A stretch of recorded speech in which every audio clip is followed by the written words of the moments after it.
The strange thing about losing an empath is that you rarely notice the moment they leave. You notice the silence afterward. One day they are answering your messages within minutes, remembering the little things you said 3 months ago, checking on you when your voice sounds different, and somehow knowing when you need support before you ask. Then, without warning, they become distant. Their replies get shorter, their warmth disappears. They stop explaining themselves. Eventually, you realize you were talking to someone who has already made an emotional exit. And that is what makes this so confusing. You start searching for the big mistake. You replay the last argument. You wonder whether you said something unforgivable, forgot an important date, betrayed their trust, or suddenly became a different person. But sometimes the reason is much quieter than that. You did not break the relationship in one dramatic moment. You wore it down in tiny moments that seemed harmless to you. Maybe you called them only when life was falling apart. Maybe you always had a crisis, a problem, a story, a disappointment, and somehow they became the person who absorbed all of it. Maybe you thanked them for listening, but never stopped to ask what they were carrying. Maybe they said they were tired and you answered, "I just need 5 minutes." Maybe they said no and you treated the word like an opening negotiation. You probably did not think you were hurting them. That is the uncomfortable part. Most people who push an empath away are not villains. They are often ordinary people who became accustomed to receiving extraordinary amounts of patience, understanding, and emotional availability from someone who rarely complained. And when something is always available, people stop recognizing its value. But an empath can spend months, sometimes years, making the relationship comfortable for everyone except themselves. They notice your moods, they soften their words, they remember your triggers, they think about how something will affect you before they say it.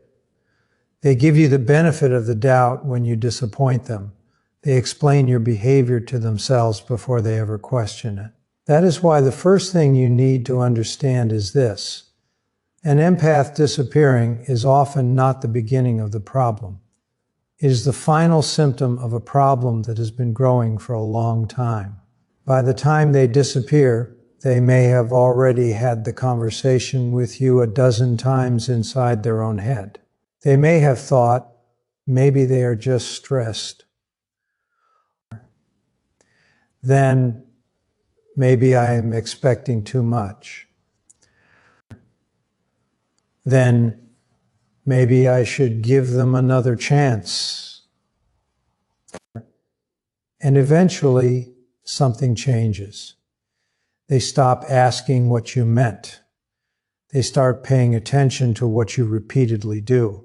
That is the moment the relationship becomes dangerous for you, because the person who once explained away your behavior begins seeing the pattern instead of the individual incident. You forgot to check on them once? Fine. You forgot again? Still understandable.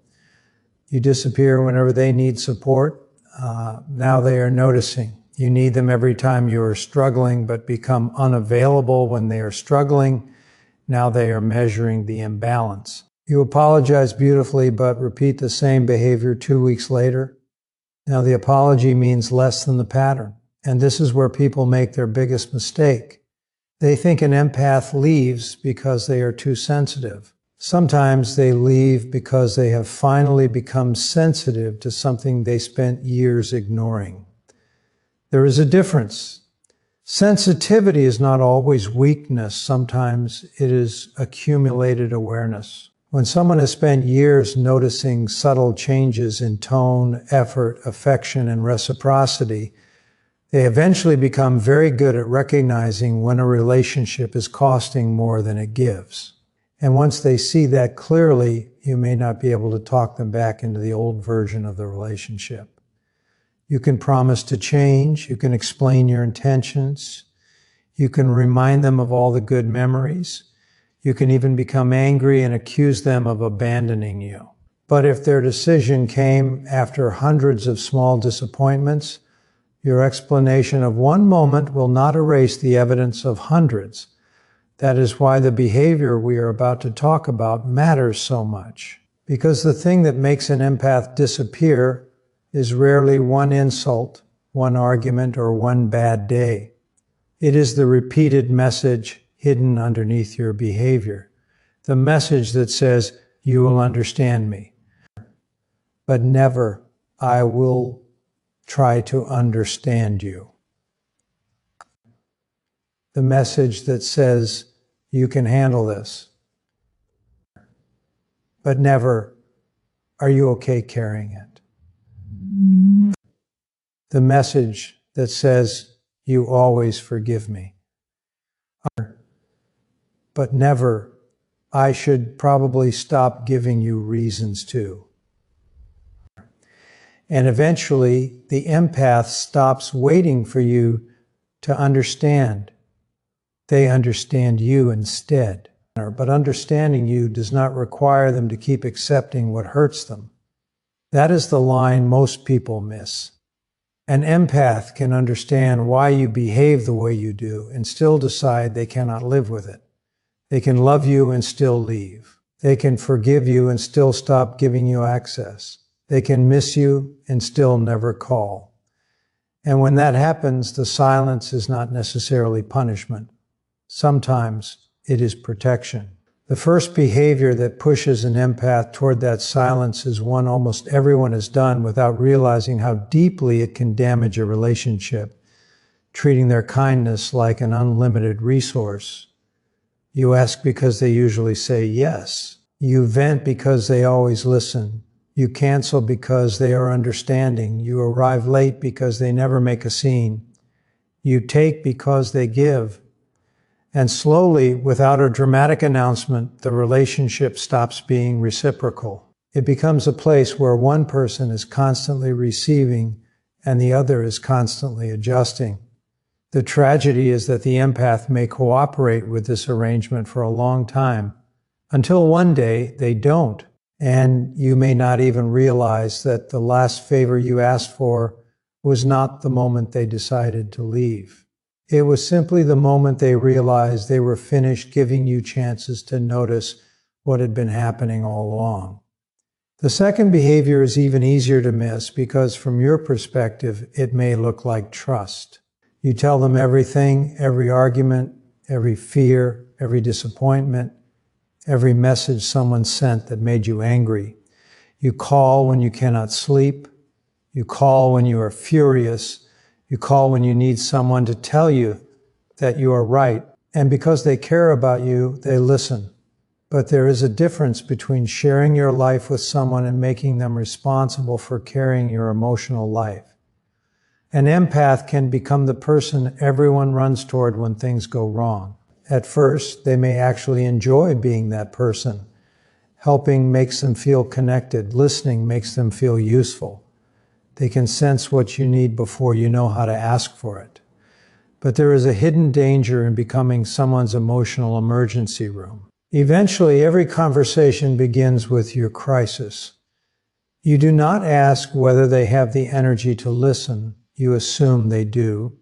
You do not notice that their voice sounds tired. You continue talking. You do not notice that they have become unusually quiet. You keep unloading. And when the conversation ends, you feel relieved because you finally released everything you were holding. This is where the imbalance becomes almost invisible. You think, I trusted them enough to open up. They may be thinking, I am never allowed to have anything of my own. That difference can destroy a relationship without either person understanding why. Imagine calling your friend after a terrible day. You spend 20 minutes talking about your boss. They listen carefully. They reassure you. They help you see another perspective. You feel lighter. Then they say, I've actually had a really difficult day too. And instead of asking what happened, you say, I know, but let me tell you what my boss said next. That tiny moment tells them everything. You did not intentionally reject them. You simply reveal that their emotional world occupies less space in your mind than yours occupies in theirs. Do that often enough and they stop offering you access to their inner world. This leads to another behavior that pushes empaths away, expecting them to understand your intentions while refusing to understand their experience. You say, "I didn't mean it like that." Maybe you didn't. But intention and impact are not the same thing. If you accidentally step on someone's foot, your intention does not make their foot stop hurting. Yet, when an empath tells someone, "That hurt me," they are often met with an explanation instead of empathy. "I was only joking." "You know, I didn't mean anything by it." "You're taking this too seriously." "You always misunderstand me." Notice what happens in those responses. The conversation moves away from their pain and back toward your intention. You are asking them to prove that their feelings are reasonable before you are willing to care about them. And that can be exhausting for someone who already spends enormous energy trying to understand everyone else. An empath does not necessarily need you to agree with every feeling they have. They need to know that you are willing to take the feeling seriously. If you repeatedly make them defend their feelings, something inside them begins to shut down. At first they explain more, then they explain less, then they stop explaining entirely.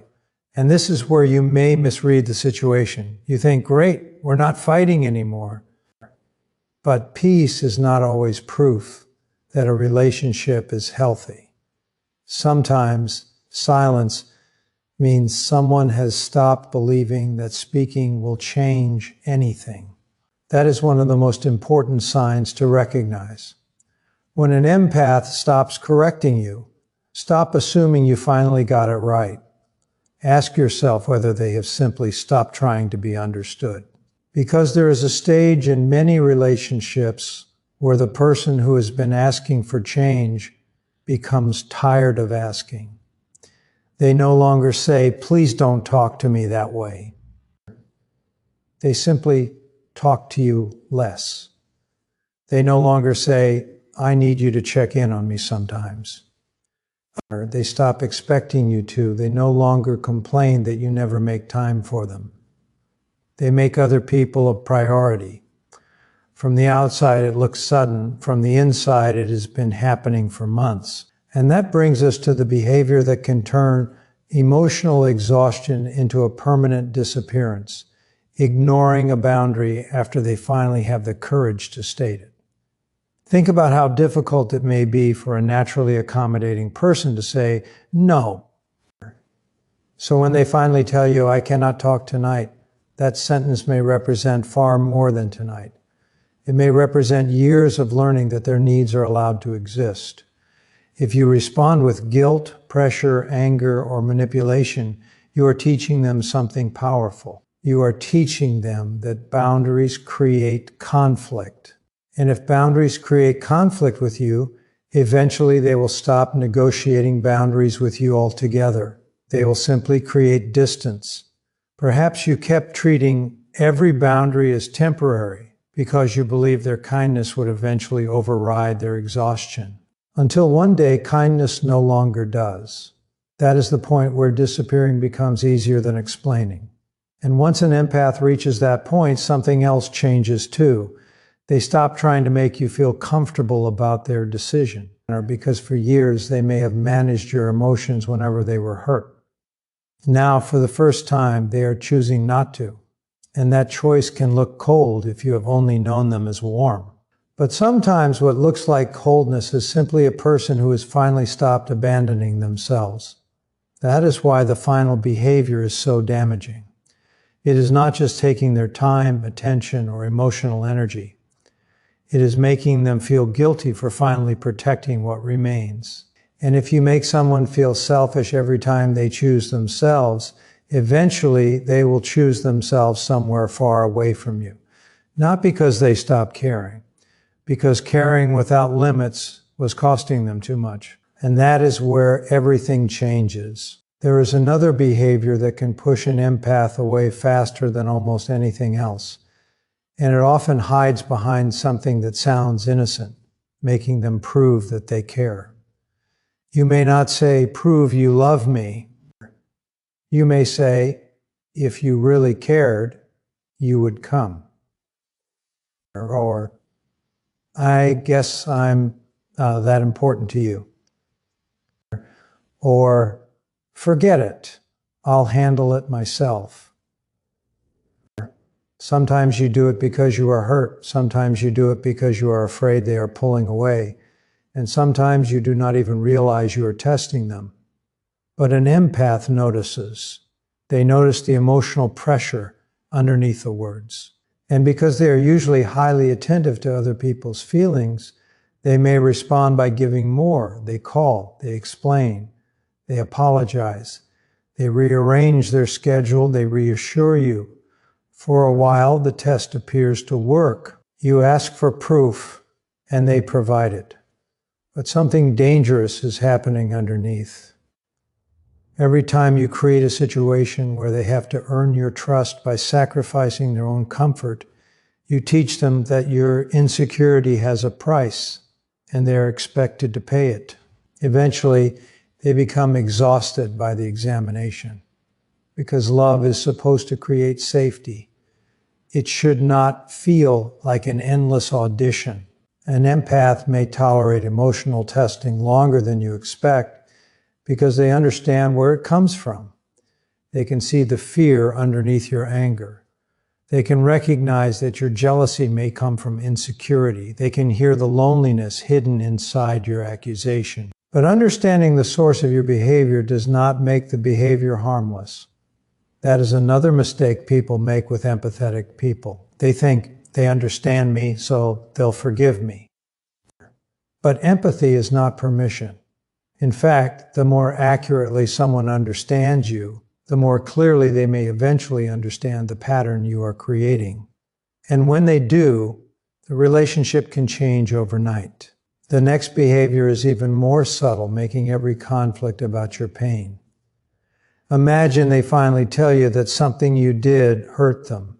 Instead of listening, you become hurt by the fact that they are criticizing you. Now they have to comfort you for the pain they experienced because of you. They came to you with a wound, and somehow the conversation ends with them apologizing for bringing it up. This creates a terrible emotional reversal. The person who is hurt becomes the person responsible for restoring peace. And empaths are especially vulnerable to this dynamic because they are often uncomfortable watching someone else feel distressed. So they may surrender their point just to stop the conflict. They say, "It's okay," even when it isn't. They say, "Forget about it," even when they cannot. They say, "I understand," even when nobody has tried to understand them. But every unresolved hurt becomes another layer beneath the surface. Eventually, you may look at the relationship and think, "We never fight." And they may be thinking, "There is nothing left worth fighting for." Those two statements can describe the exact same relationship. This is why the absence of conflict is not always a sign of emotional safety. Sometimes conflict disappeared because one person stopped feeling safe enough to be honest. And when honesty disappears, intimacy eventually follows. The empath may still be physically present. They may still answer messages. They may still laugh at your jokes. They may still show up to birthdays and family gatherings. But something essential has already changed. They are no longer bringing their full emotional self into the relationship. You get the polite version, the careful version, the version that does not need anything from you. And if you are accustomed to receiving their warmth, you may suddenly notice that conversations feel strangely empty. You may ask, "What's wrong with you?" And they may answer, "Nothing." That answer can be heartbreaking because sometimes nothing means there are too many things to explain. Now consider another behavior, taking their forgiveness for granted. An empath may forgive you quickly because they understand that people make mistakes. But forgiveness does not mean the nervous system forgets. Every apology can close a conversation without repairing the underlying pattern. You say sorry, they say okay, you both move on, then the same thing happens again. Eventually, the word sorry begins losing its power, not because they became bitter, because they stopped confusing remorse with change. That distinction is crucial. If you want an empath to stay in your life, do not simply apologize when they finally reach their limit, or change the behavior before they reach it. Ask yourself what they have repeatedly requested. What have they told you they need? What have you dismissed as overthinking? What have you called too sensitive? Because the thing they have stopped mentioning may be the thing that matters most. And there is an even deeper reason for this. Empaths often spend enormous amounts of time translating other people's behavior into understandable explanations. They didn't mean it. They've had a hard week. They're under pressure. They're not good at communicating. They've been hurt before. Notice the generosity in that process. They give you context. They give you grace. They give you explanations. But if you continually use their understanding as a substitute for accountability, eventually the generosity runs out. And when it does, the person who once defended you may become the person who no longer needs an explanation. That is when you realize something uncomfortable. They were never asking you to be perfect. They were asking you to notice. Notice when they were tired. Notice when they stopped laughing. Notice when their answers became shorter. Notice when they stopped asking for help because they already knew you would not have time. Notice when they stopped telling you the things they used to tell you first. The disappearance often begins before the goodbye. It begins when someone stops expecting you to show up. And perhaps the clearest sign is this: they become easier to live without. That sounds cruel, but think about what it means. They once needed your presence emotionally. Then they learned to regulate themselves without you. They once waited for your reply. Then they stopped checking their phone. They once hoped you would notice their pain. Then they built a life where your attention was no longer necessary. By the time they finally disappear, you may believe they made a sudden decision. But from their perspective, they may have been practicing life without you for months. And that is why chasing them after the disappearance often makes things worse. You are trying to restore the relationship at the exact moment they are trying to restore themselves. You want answers, they want peace. You want one more conversation. They may have already had hundreds of conversations with you in their mind. You want them to remember the good times. They may be remembering all the moments they ignored their own needs to preserve those good times. And unless you understand that difference, you will keep trying to convince them to return without understanding why they left. Because sometimes the person who disappears is not running away from you. They are finally running toward themselves. Wondering whether an empath has disappeared from your life because of something you did, do not make the mistake of turning this into a hunt for one guilty moment. The more useful question is not what finally made them leave. It is, what did they experience repeatedly while they were still here? Because relationships are shaped by patterns. A person can survive an awkward conversation. They can survive a forgotten birthday, a bad mood, a misunderstanding, even a serious argument.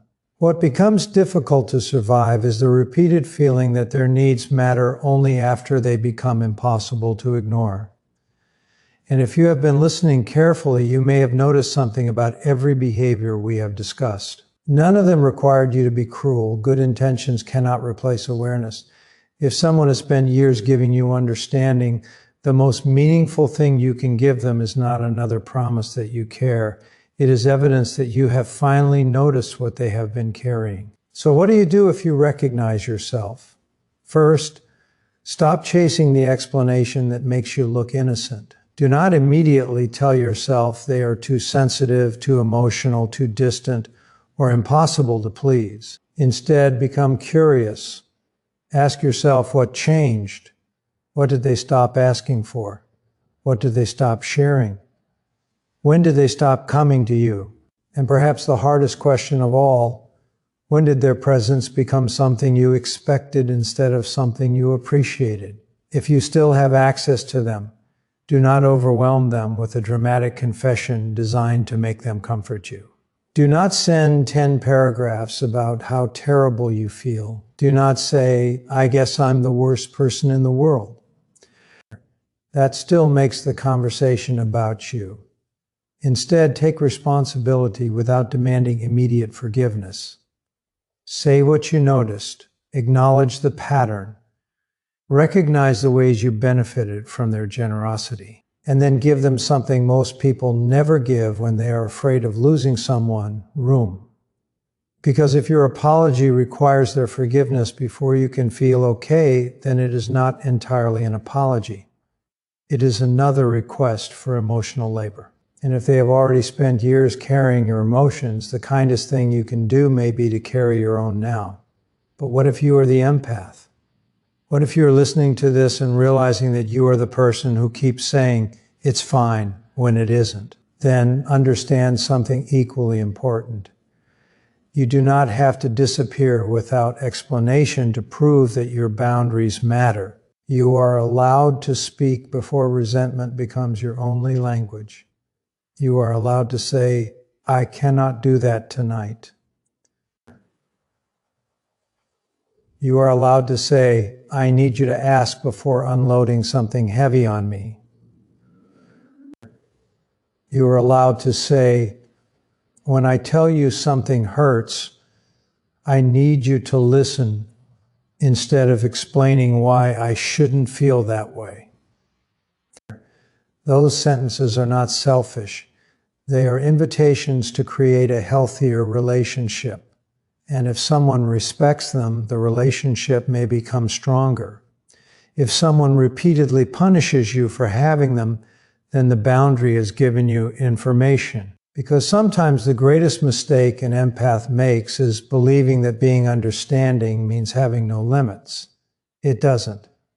Real compassion includes compassion for yourself. You can care about someone's pain without becoming responsible for fixing it.